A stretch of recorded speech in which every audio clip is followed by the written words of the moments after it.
Loveland needs to step up. They call it Loveland. Where's the heart? Where's the love? Tonight, we're following up on the debate over sheltering Loveland's homeless population. I'm glad you're with us this Wednesday night. I'm Shannon Ogden. The City of Loveland plans to keep its overnight shelter open at the Loveland Resource Center, but only through mid-March. That has sparked some criticism.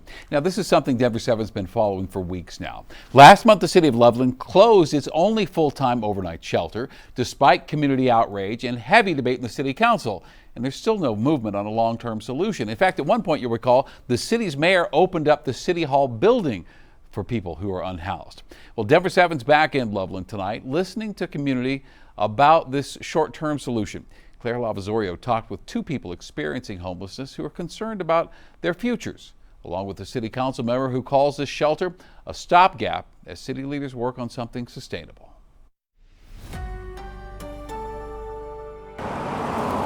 Along Lincoln Avenue in Loveland, Mike Quintana knows what it's like to live on the streets. You feel that, you feel the depression, you feel the poverty, and then, you feel bad you're not working. Stanley Garabrandt understands that feeling too. I used to have a job, apartment, now I'm homeless. Both men spend the night in tents behind the Loveland Resource Center. That's if they get a spot. We're not talking about the 30 that are outside of the shelter that have nowhere to go. There's only so much room in this little center. At the end of September, the South Railroad facility in Loveland, a temporary overnight shelter, closed its doors due to funding problems. That sent many to the Loveland Resource Center. And this week, the city announcing it's extending its permit with the center through March 15th. The bad part is March 15th is going to be the dead of the winter. What are we going to do then? Leaders in Loveland are working to figure that out. In terms of a long-term solution, you can't just warehouse people. City Councilman Steve Olson acknowledges there needs to be a long-term solution. We have to have a program that's transformational.